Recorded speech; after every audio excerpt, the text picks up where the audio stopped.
c'est donc pour faire le point aujourd'hui. Ça fait quand même 5 mois que l'observatoire est en route. Il y a déjà des tendances dans cet observatoire qui apparaissent.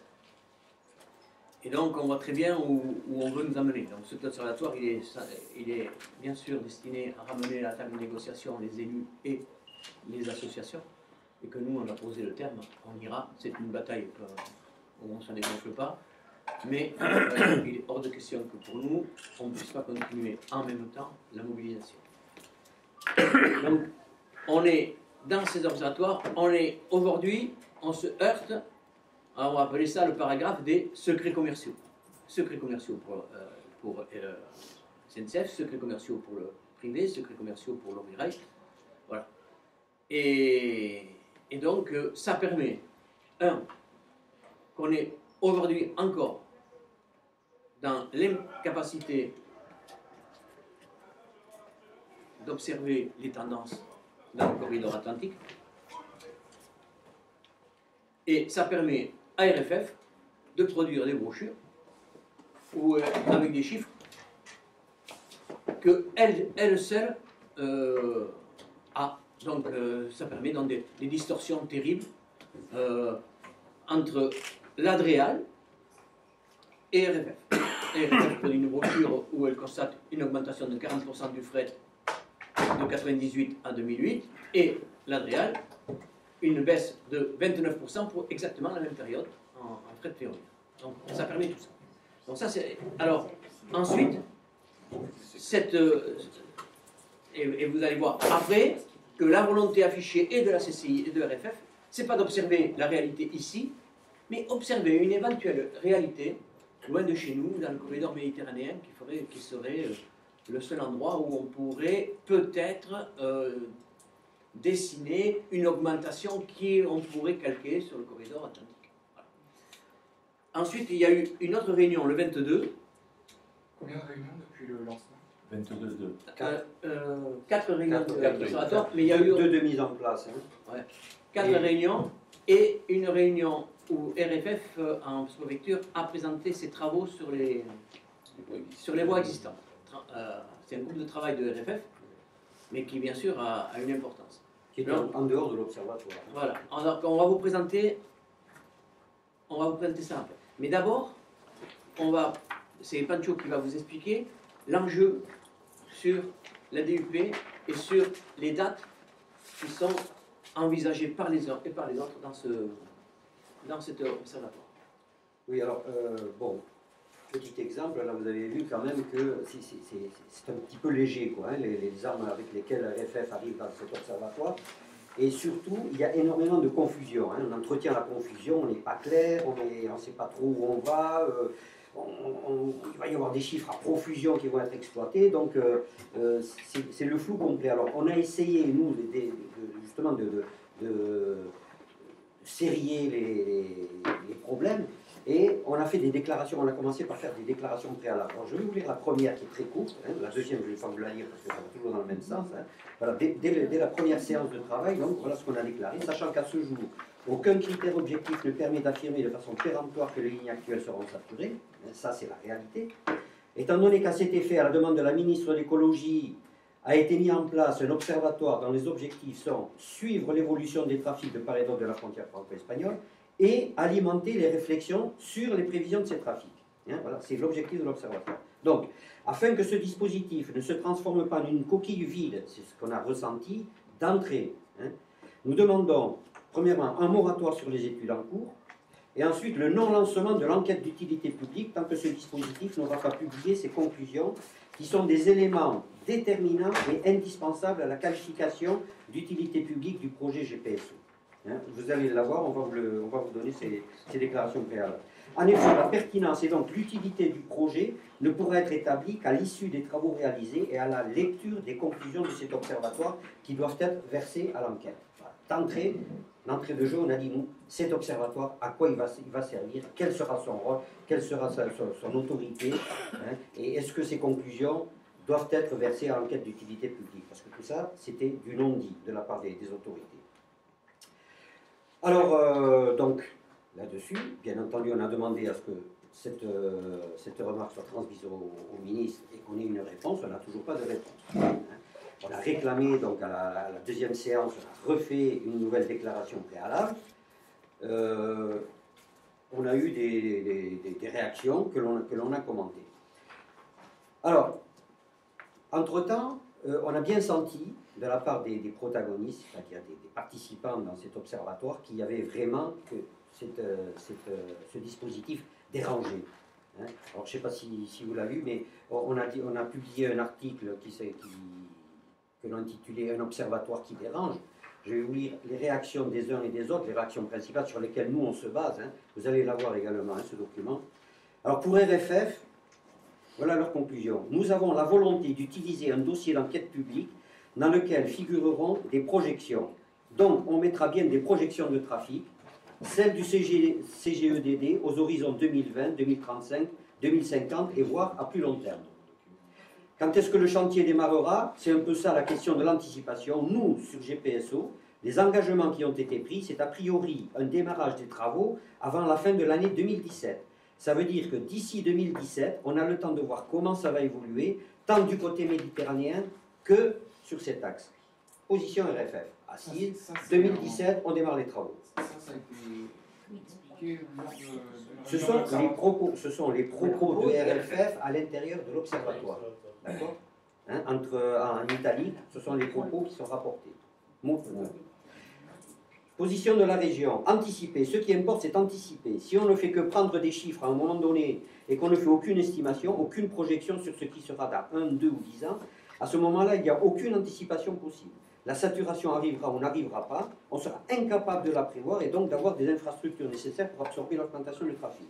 Donc, il est hors de question pour le Conseil régional de se contenter des chiffres à une date T. Le Conseil régional s'oppose catégoriquement au moratoire sur les études et sur l'enquête publique. Position ferme de la région qui a dit, nous, l'observatoire, on n'en veut pas, les chiffres, on n'attend pas. Position de la Chambre de commerce. Chambre de commerce, ils sont, eux, extrêmement circonspects sur les chiffres. On n'est pas simplement victime d'un tuyau qui passe chez nous. En nous organisant, il y a capacité à agir dessus. Il faut intégrer le principe de l'offre qui anticipe ou préorganise la demande. Donc, voilà les positions des principaux protagonistes de cet observatoire. Les choses sont claires. On a demandé donc à la deuxième séance d'avoir des précisions quand même. Et la réponse donc à la déclaration préalable, je vais vous la lire, de la part du préfet, sous-préfet. Le CGEDD est un organisme indépendant et c'est sur la base de ce rapport que nous travaillons. CGEDD, organisme indépendant. Le rapport du CGEDD, il dit quoi? Le rapport exploite les études déjà réalisées par RFF. Et on appelle ça un organisme indépendant. Voilà le ton. Il n'y a pas de remise en cause de ce qu'avait dit le préfet coordonnateur. On est bien sur un schéma qui est le suivant. On va observer la façon dont les trafics vont évoluer par rapport aux 3 paramètres cités. On avait cité 3 paramètres préconisés par le CGEDD. La décision sera prise par le ministre de réaliser les lignes à partir du moment où l'on constatera collectivement qu'on arrive à une saturation. La ligne du Pays Basque. Hein, c'est-à-dire que maintenant, ils ont rétréci le problème. On est bien de Bayonne jusqu'à la frontière. L'observatoire, c'est Bayonne, la frontière. C'est plus le GPSO, c'est pas le GPSO. De ce côté-là, au moins, ça a eu le mérite de clarifier les choses. Même si le CGEDD concluait au caractère inéluctable de cette saturation, c'est une question de calendrier. Sur la réalisation des travaux, j'ai demandé, c'est le préfet qui parle, j'ai demandé à RFF quelle était la date qui avait été annoncée, et sur la base des conclusions du CGEDD, reprises par le préfet de région, on était, de mémoire, entre 2027 et 2035. Et on commençait les travaux 7 ans avant, donc on est sur 2020-2027 pour commencer les travaux, si c'était réalisé. Je confirme ce point-là, il n'y a pas de changement par rapport à ce qu'a dit le préfet de région. Oui, je vous confirme que l'enquête d'utilité publique aura bien lieu sans avoir le bilan exhaustif des travaux de l'Observatoire, parce que son champ de travail n'est pas à un horizon de court terme. Le préfet de région a bien distingué la poursuite des études. Le fait d'arrêter un tracé que l'on met à l'enquête, on distingue bien cette première phase de la deuxième, qui est celle de la réalisation des travaux, qui va dépendre effectivement des travaux de l'Observatoire. Sur le premier point, pas de remise en cause, et sur le deuxième, il y aura bien mise à l'enquête sans les conclusions de l'Observatoire. Le préfet Voilà. Il a imposé les limites. Monsieur Criqui de la Réal, qui est intervenu, lui, il a spécifié que le démarrage des travaux de RFF en 2017, c'est le démarrage des travaux du GPSO. Commencer les travaux du GPSO ne signifie pas commencer les travaux partout, forcément. Il n'y a pas de décision qui a été prise. Sauf ce qu'a dit le ministre pour la partie Pays Basque, la décision de faire, on ne retarde pas l'enquête d'utilité publique, la décision de faire cette partie sera prise sur la base des éléments qu'apportera l'Observatoire. Sur la base du CGEDD, les éléments dont on dispose, la ligne sera saturée aux alentours de 2035. Ça laisse le temps de voir venir, même en tenant compte de la durée nécessaire à la réalisation des travaux. Les modalités d'un phasage précis n'ont pas été arrêtées, et cela sera décidé par le gouvernement dans une phase ultérieure du processus d'étude en cours. La phase attendue, c'est la décision relative au tracé. Monsieur Perrière est intervenu ensuite pour RFF. Il rappelle que le phasage de la LGV Est, par exemple, qui a eu une DUP unique, une DUP globale, hein, mais la deuxième phase vient à peine de démarrer, c'est-à-dire il y a plus de 10 ans de décalage entre le démarrage des travaux de la première phase de la LGV Est et le démarrage de la deuxième phase. Deux engagements du gouvernement sur la partie internationale qui peut aller jusqu'à Dax, d'attendre d'avoir des signes positifs que le trafic augmente pour se mettre à lancer concrètement les travaux. Nous avons des engagements sur une autre partie du GPSO qui ne concerne pas la branche Bordeaux-Espagne. Vis-à-vis des collectivités locales, d'avoir un démarrage des travaux avant fin 2017. Ça, c'est l'engagement qu'a pris RFF vis-à-vis des collectivités territoriales, surtout le GPSO Bordeaux-Hendaye, mais aussi le GPSO Bordeaux-Toulouse. C'est un mariage entre les deux engagements, et nous savons tous que les travaux de cette nature, qui fait 417 km de ligne nouvelle, on n'engage pas ça comme ça tout en même temps, on gérera les travaux dans le temps, une partie se fera plus tard. Voilà. Donc, conclusion, il y aura bien une enquête d'utilité publique telle qu'elle était prévue, il y aura bien une DUP qui va être déclarée en 2014, et cela se fera dans un contexte global, c'est-à-dire que l'enquête d'utilité publique ne se fera pas tronçon par tronçon. Il y aura une seule et unique enquête d'utilité publique.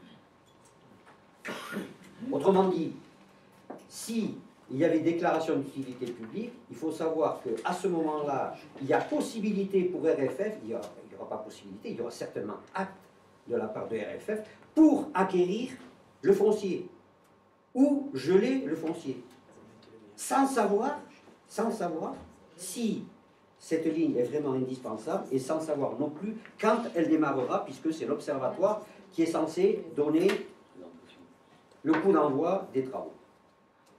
Alors, une seule enquête publique pour tout le GPSO. Pour tout le GPSO. C'est-à-dire que ce soit Bordeaux-Toulouse, Bordeaux-Hendaye. Hein? Voilà.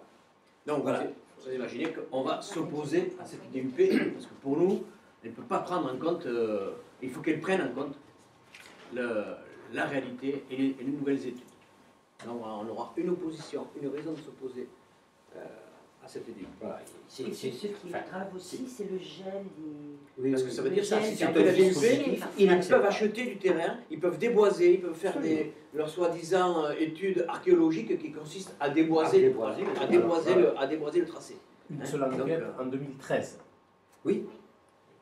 Elle démarrerait en 2013 et il est prévu la déclaration d'utilité publique en 2014. Parce que d'ores et déjà, on anticipe les résultats de l'enquête. Ça voudrait dire qu'on pourrait peut-être jamais voir la ligne, mais avoir tout le tracé déboisé, par exemple. Et des terrains morcelés, des travaux de forestiers, etc. faits, alors que peut-être on ne verra jamais la ligne. Est-ce que là, dans le discours de Perrière, il n'y a pas une stratégie des RFF là, qui commence à pointer le bout de son nez? Il parle de Dax. Est-ce que le but, c'est pas de dire on peut faire la bande de Dax et ensuite on verra pour la suite? Est-ce que c'est pas une façon de la stratégie, c'est de diluer la problématique. C'est ce que dit on n'ira peut-être pas. Ce que dit le préfet, ça sera 2020, 2027, etc. C'est sûr qu'on aura des travaux. Si travaux il y avait, on aurait les travaux après les autres, ou peut-être jamais. Mais si on fait la DUP, on peut s'exposer à ça, à avoir déboisé par exemple. J'ai bien compris. La question c'est savoir.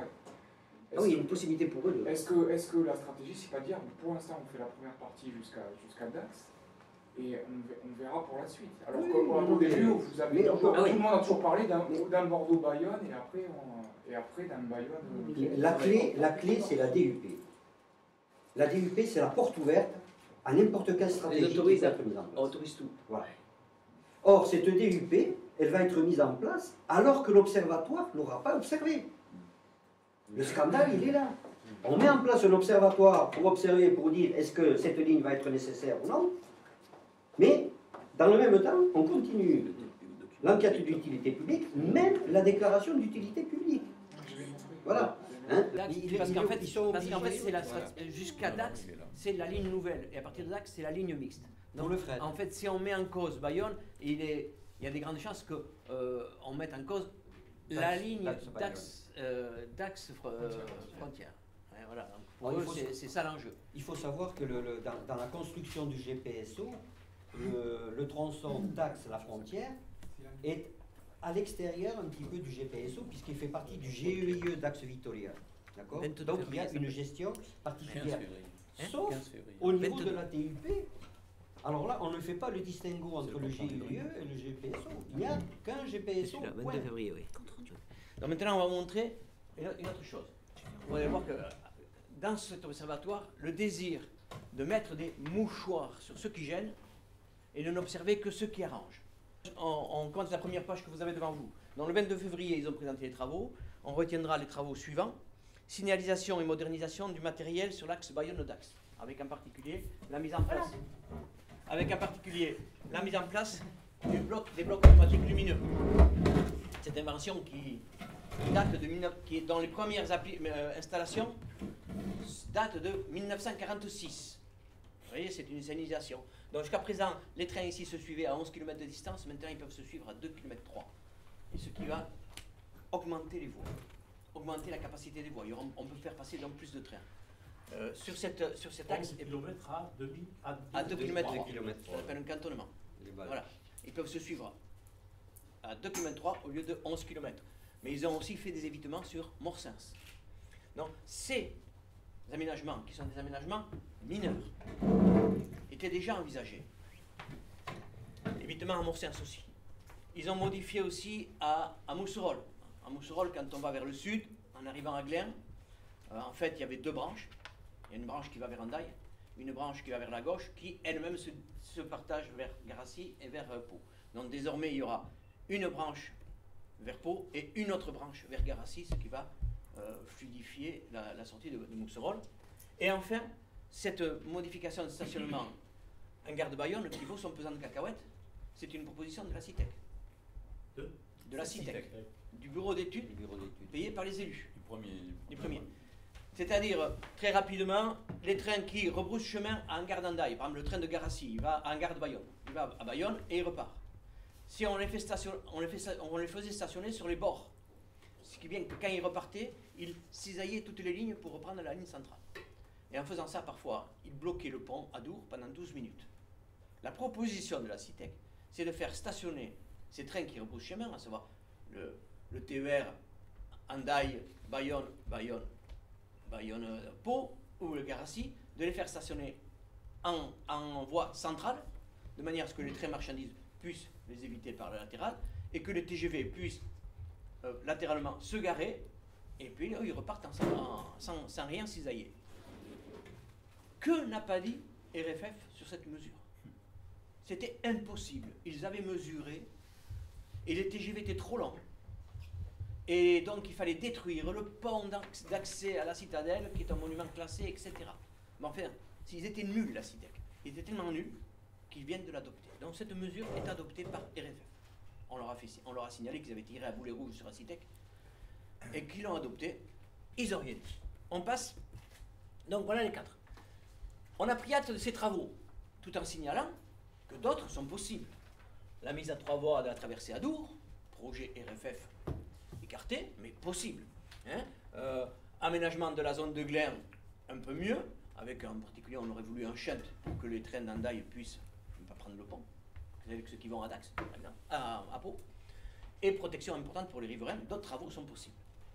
Mais par contre, on a demandé combien de sillons supplémentaires engendraient ces travaux et quel temps gagne-t-on entre Bayonne et Bordeaux? là, c'est la question qui dérange. La réponse officielle qu'on a demandée et qu'ils nous ont écrite, c'est celle-là. Ces aménagements vont fiabiliser les circulations sans changer la capacité de ligne. C'est un mensonge et nous allons le démontrer. Mais nous l'avons démontré aussi sur place en sous-préfecture. On a demandé à ce moment-là de passer le diapo et le sous-préfet a accepté de passer le diapo. On pense.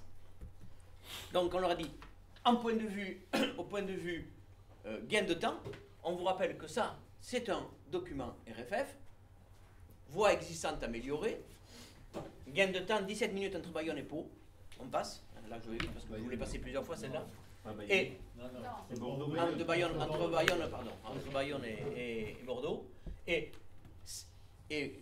voie nouvelle, gain de temps 21 minutes. Ça c'est avec la voie nouvelle.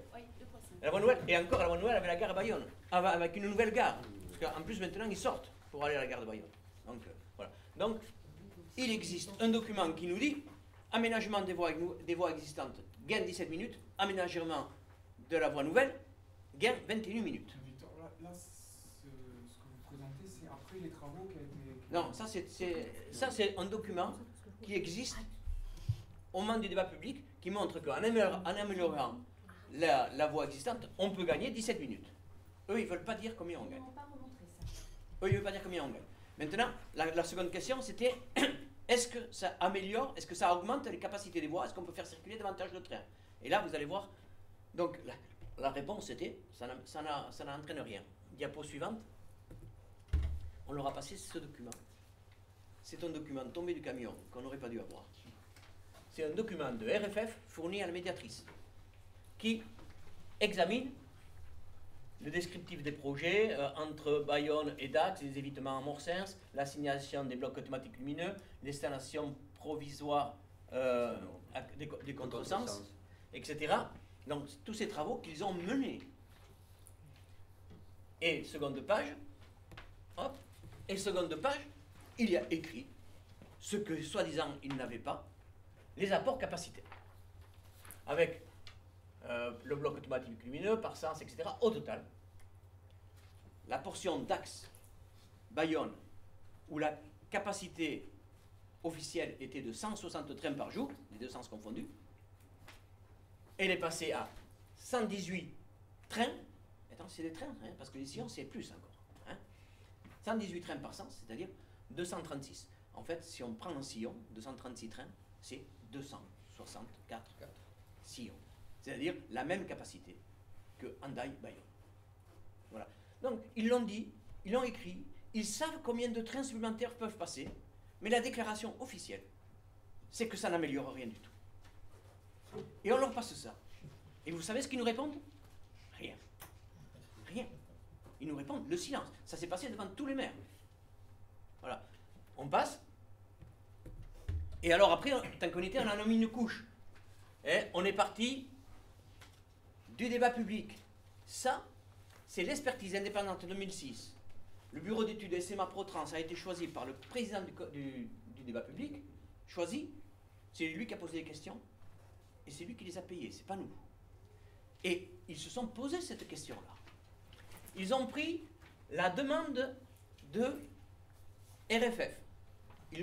Dans un premier temps, ils l'ont jugée surestimée. Donc, elle est surestimée, mais on va faire comme si c'était la bonne quand même. Donc, ici, nous avons le point le plus contraint, le pont Adour.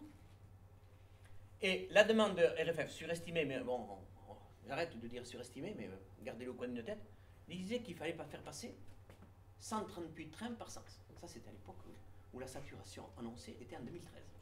Parce qu'on leur a passé aussi leur diapo où ils annonçaient la saturation en 2013. Ils demandaient 138. La capacité officielle, c'est 244 trains. Les deux sens confondus, 122.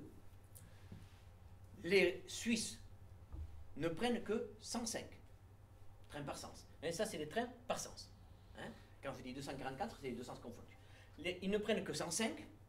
Pourquoi? Parce qu'ils s'en gardent une quantité pour ce qu'on appelle le confort, la qualité du sillon, la robustesse de la ligne en cas qu'un jour il y a des travaux, il y a des difficultés, des trains supplémentaires, des choses comme ça. Ils gardent toujours un petit matelas.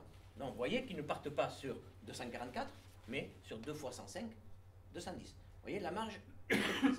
Ça, c'est l'observation de SMA ProTrans en 2006. On passe. Avec l'installation du bloc automatique lumineux entre Dax et Bayonne, on se retrouve déjà à 133 trains par sens. Pourquoi? Mais parce qu'évidemment que la fluidité entre Dax et Bayonne entraîne en aval, ou en amont, c'est quand le train dans le sens qui va, une fluidité plus importante. En particulier, les trains de fret, ils peuvent circuler et sans s'arrêter, et être moins coincés à Saint-Bernard, et attendre le tour à Saint-Bernard, dans la mesure où la capacité est plus grande. Donc, sur le pont, il y a une plus grande fluidité. Donc, on peut arriver ici à 133 par sens. C'est la même étude?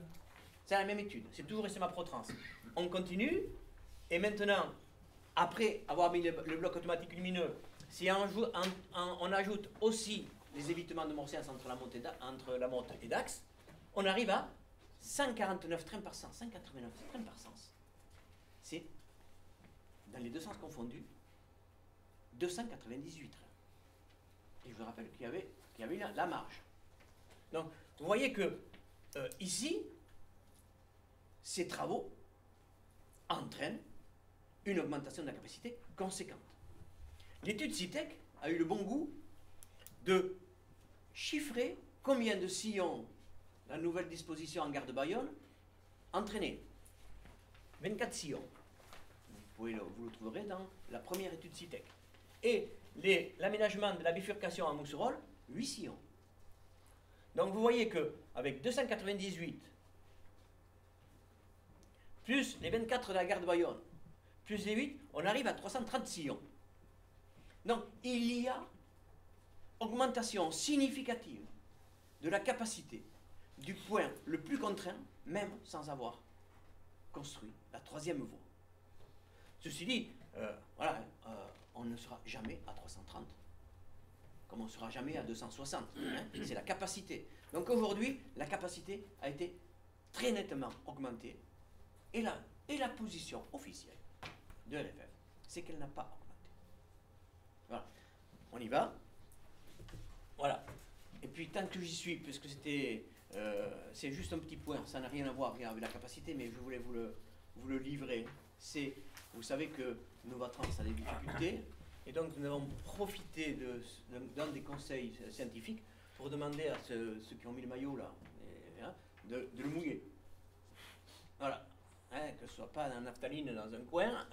Voilà. Donc ce maillot d'opérette, il fallait le mouiller.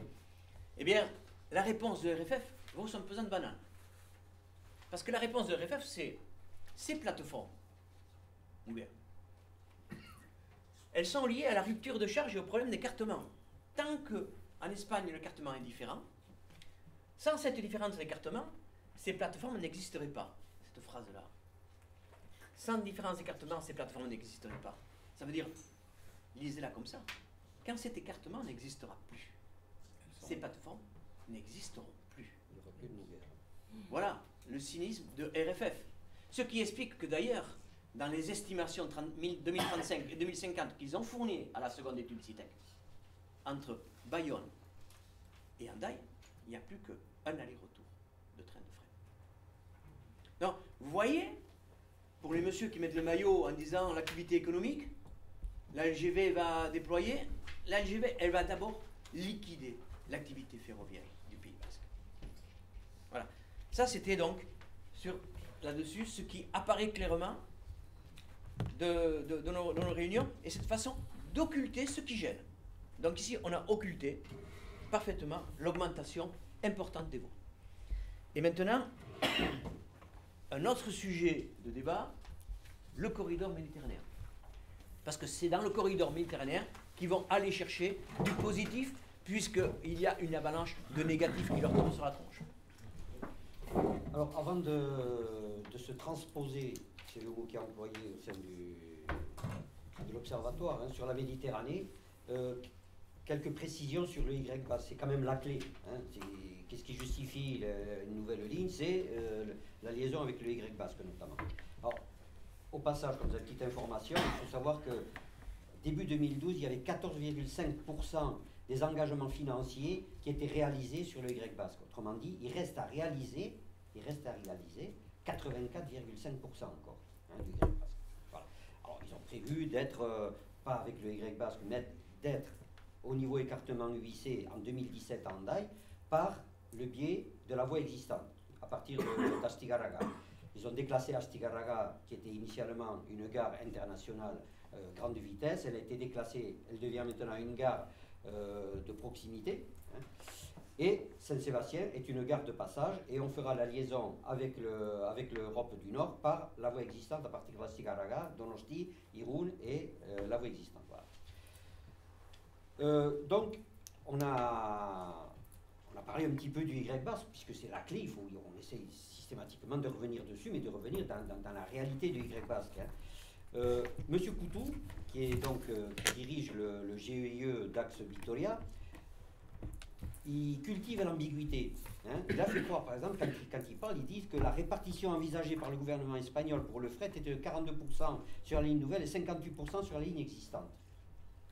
Ça paraissait assez démentiel quand même. Hein. Si du côté espagnol on prévoit 124 sillons transfrontaliers, cela correspond à une partie médiane, cela peut être 104 ou 144. On vous a déjà montré que les projections de RFF transmises à la médiatrice, c'était pas 124, 1144, 1104, c'était 94.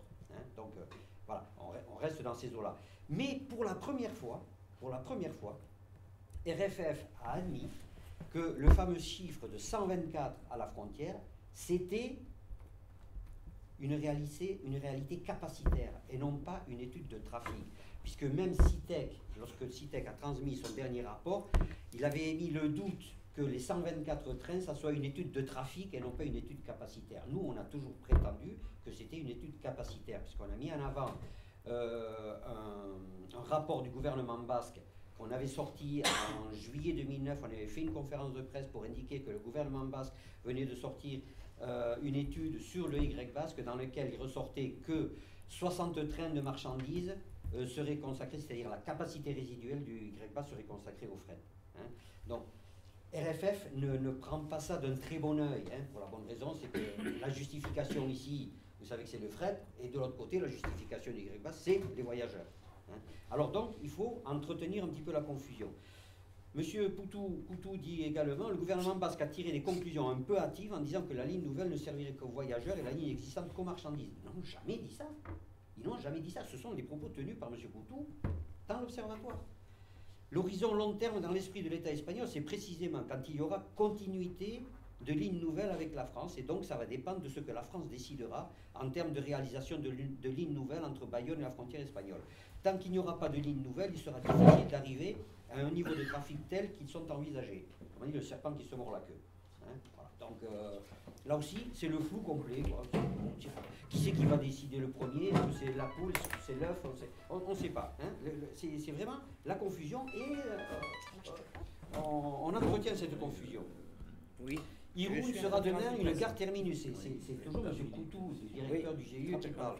Sera une gare terminus nationale pour la raison très simple qu'en termes de remisage de matériel roulant TGV, Donosti n'a pas la capacité à le faire, et dans le plan espagnol, il est bien prévu que la quasi-totalité des rames remonte sur Irún pour y être stationnées. Comment dire, la gare d'Irún, qui était initialement une gare internationale de grande vitesse, va perdre de sa superbe pour devenir une gare de remisage également. Hein. Vous voyez qu'il y a quand même une évolution qui se fait.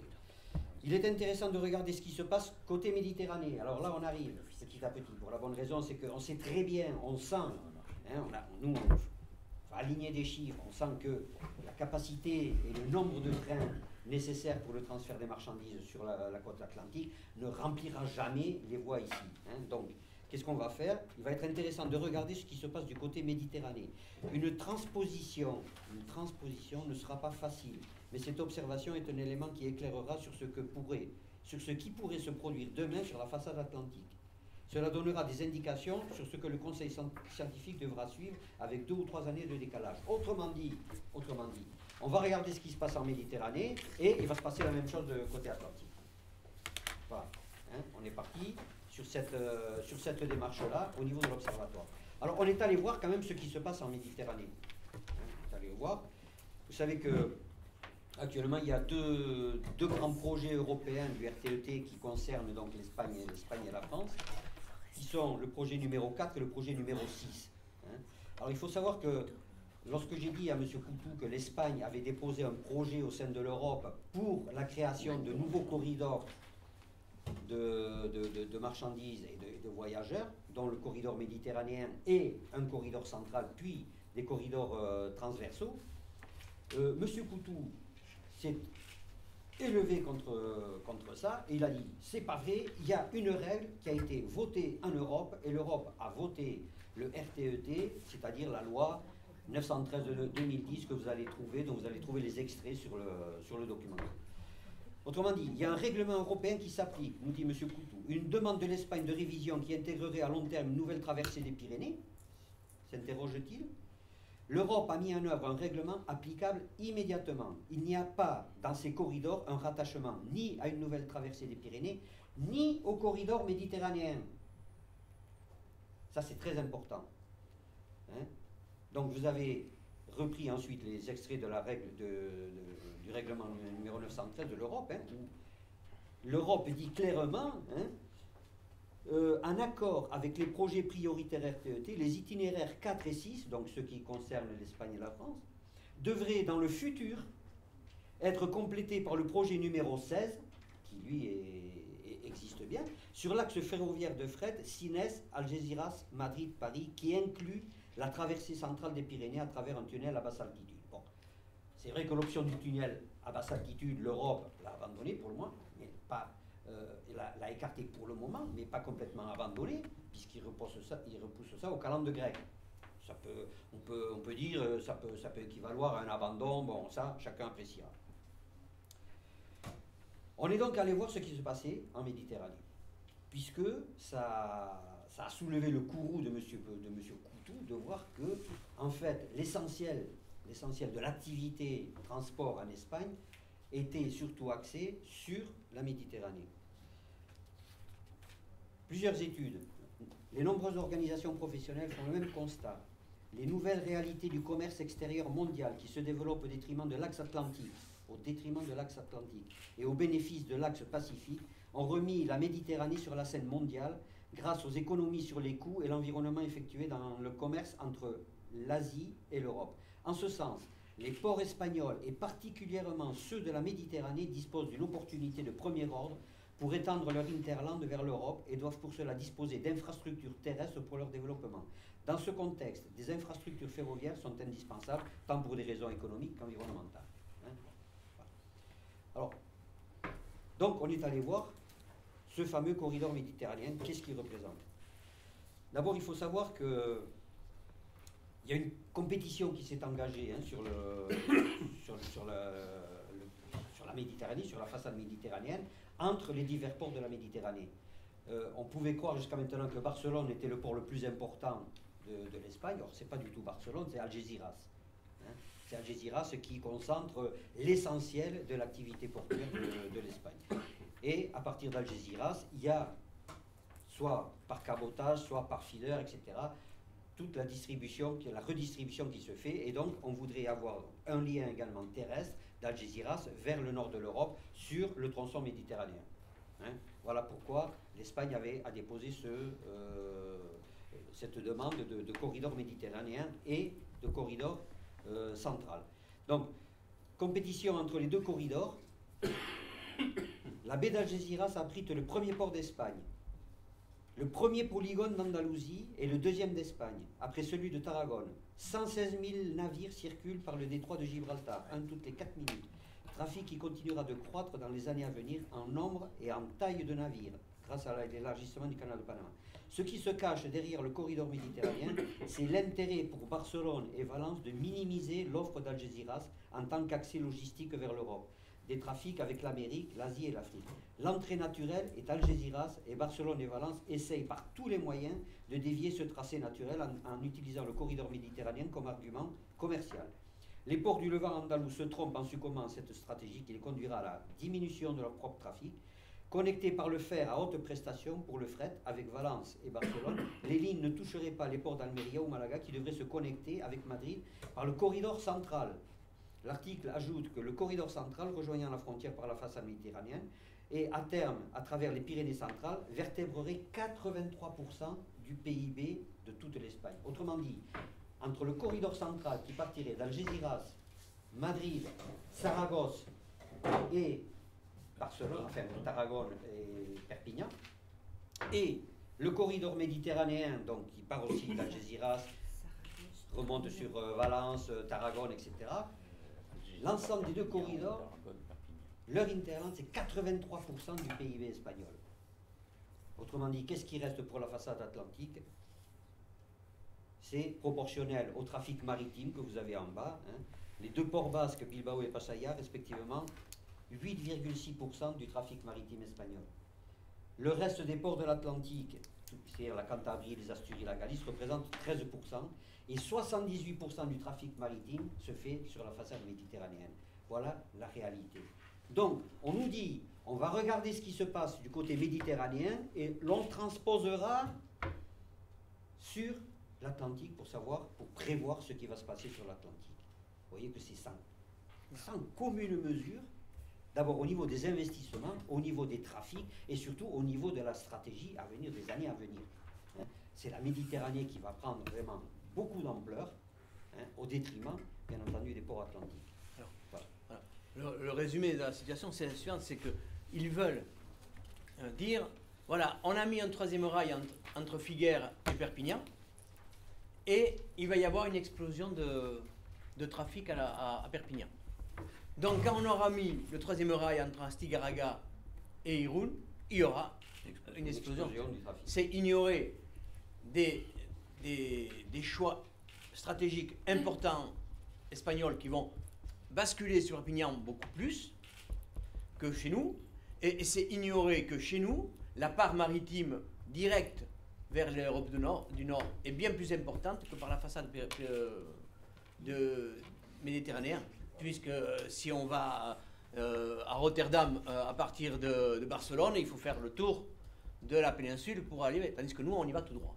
Donc, on a une part maritime qui est incontestable, et on aura, comme ça a toujours été historiquement, moins de part terrestre que le couloir méditerranéen. Donc, calquer le couloir méditerranéen pour tirer des leçons chez nous, ça nous semble vouloir biaiser. Alors donc, pour eux, et pour la CCI, c'est tous les projecteurs sur le couloir méditerranéen pour le calquer chez nous.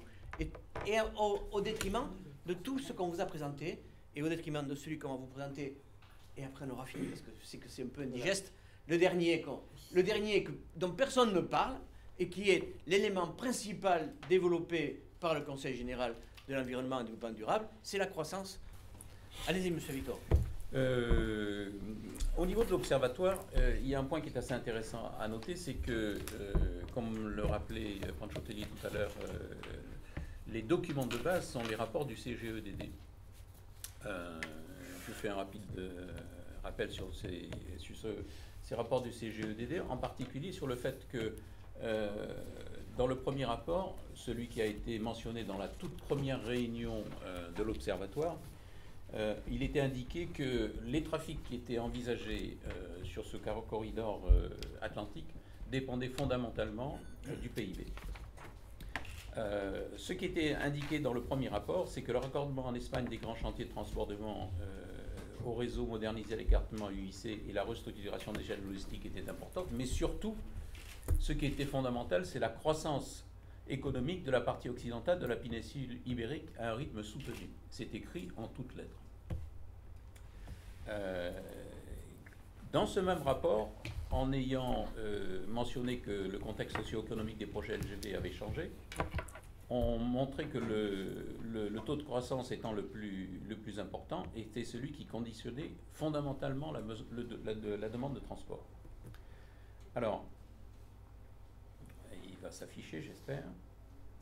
Peu importe, vous l'avez sur votre document. Le rapport qui était indiqué dans le rapport du CGEDD mentionnait quand même un certain taux de croissance prévu au niveau du PIB. Pour la France, il était entre 2009 et 2025 à 1,46. Je vous signale que ces taux de croissance de PIB qui étaient donnés dans le rapport du CGEDD était déjà inférieur à ce qu'avait pris en compte RFF dans la première. RFF avait pris en compte ça dans la première, et le tableau qui manque, c'est ce qu'ils prennent en compte maintenant. C'est celui qu'ils prennent en compte maintenant, dont la France entre 2009 et 2025 était à 1,46%, et ensuite à partir de 2026 à 1,80%. Ça, sur la France, c'est pas trop important, mais ce qui était important, c'est que il était prévu et il était pris en compte dans RFF un taux de croissance de 2,52% entre 2009 et 2025. 2,52%. Ensuite à 1,37%. Pour l'Espagne. Pour l'Espagne. Donc, c'est ce tableau qui a signifié la décennie perdue. Hein? Alors,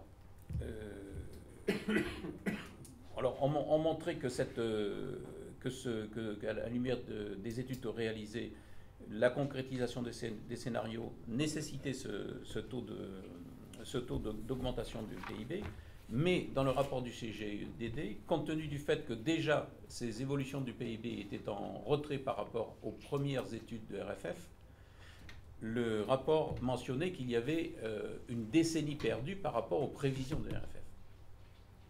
Première chose. Alors, une chose qui est assez importante, c'est que globalement, dans les rapports du CGEDD, on mentionne le fait que la totalité de ces projets sont conduits par l'Union européenne. Il est intéressant de mentionner qu'au niveau de la Direction générale des études économiques et financières de la Communauté européenne, il y a des prévisions qui sont données trimestriellement. Donc, je vous donne ce qui a été donné en février 2012. En ce qui concerne l'Espagne, il y a évidemment, on l'a vu en 2011, un ralentissement non négligeable, mais le premier trimestre de 2012, totalement négatif. Et pour l'ensemble de l'année 2011, il était prévu globalement un taux de PIB qui était de l'ordre de 0,3. Pour 2012, on est plutôt à prévoir des chiffres, voire proches de zéro, sinon négatifs. Je vous donne le Portugal, totalement négatif. C'est quand même extraordinaire. Je dis le Portugal parce que le trafic qui est attendu en matière de fret sur cette partie vient de la totalité de la péninsule ibérique. Il y a l'Espagne et le Portugal. Je passe dans un premier stade de la France. Eurostat a publié en mars 2012 un certain nombre de statistiques dont vous avez les tableaux devant vous. Et je vous fais remarquer que de 2009 à 2013, en particulier sur 2009, le PIB était à moins 3,7 et non pas à 2,52 tel que l'avait prévu le Conseil général des études économiques et du développement durable.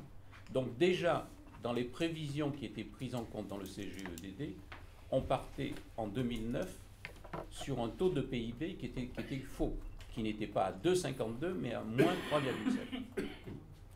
Sur l'Espagne, les prévisions partent donc de moins 3,7 en 2009, moins 0,1 en 2010, 0,7 en 2011, une chute encore en 2012 et une remontée en 2013. Pour le Portugal, c'est encore plus catastrophique, moins 2,9 en 2009, 1,4 en 2010, moins 3,3 en 2012, pour remonter à la positive en 2013. En fait, il faut donc le comparer avec les hypothèses qui sont prises pour la saturation des lignes existantes prévues en 2030 et 2035. Pour l'Espagne, il était à 2,52. Et ensuite, après 2026, il était à 1,37. Donc déjà, en prenant comme base le rapport du CGEDD, qui est la source du travail dans le cadre des observatoires du trafic. Ce document est à la base. Déjà, on s'aperçoit que les évolutions du PIB sont totalement hors et pures par rapport à ce qu'avaient donné les études du CGEDD.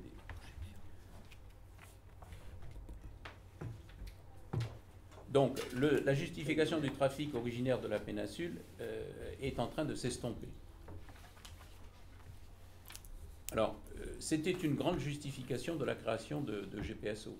C'est quand même, quand on construit une nouvelle infrastructure, on regarde toujours les évolutions de PIB en économétrie entre les deux points correspondants.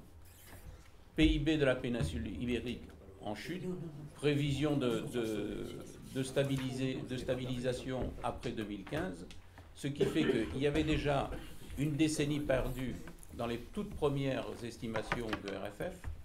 On s'aperçoit maintenant qu'on a au moins encore entre 7 et 10 ans de perdu par rapport aux statistiques prises en compte dans le rapport du CGEDD. À mon avis, il va falloir trouver une autre justification à la création de cette ligne nouvelle. On en a vu d'ailleurs une première tentative, c'est ce à quoi faisait allusion Pancho Tellier tout à l'heure. Un responsable de la CCI nous avait dit qu'il fallait à tout prix intégrer le principe de l'offre qui anticipe ou préorganise la demande.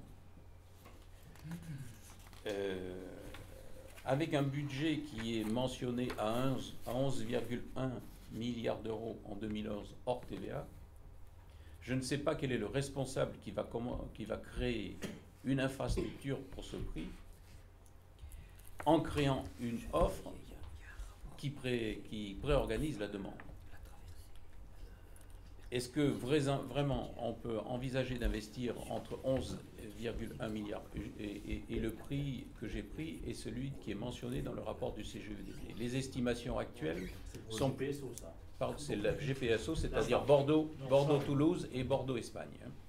C'est ce qui est mentionné. C'était mentionné 11,1 milliards, valeur 2011 hors TVA. Actuellement, les estimations sont à 13,4. Je vous rappelle que Tours-Bordeaux était estimé à 6,3 milliards initialement et se termine à 7,8. Voilà. Donc, juste pour conclure, donc, par rapport à cette situation, on va donc continuer à aller à l'observatoire, vous l'avez deviné, mais on va continuer aussi à mobiliser. Donc, pour nous, les étapes qui viennent sont les suivantes. Ce printemps, il y aura une manifestation printanière du côté de Saint-Pé, dans un endroit où on va encaisser parfois jusqu'à plus de 20 mètres d'une tranchée où il y aura 5 voies. Et donc là, ça sera notre prochaine action. Mais parce que nous partageons entièrement le point de vue que la DUP est une escroquerie avec les élus, nous envisageons avec eux une manifestation cet automne un peu plus importante.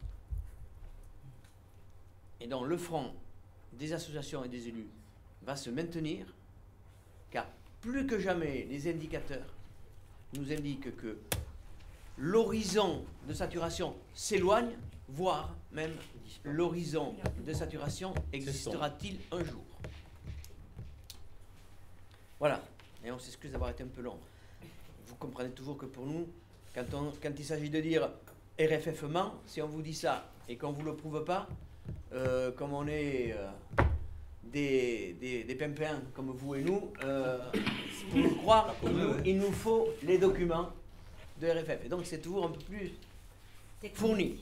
C'est les scrupules qu'on a toujours par rapport à ça. Mais on s'appuie sur des documents qui sont d'autres. Et qu'on aura toujours.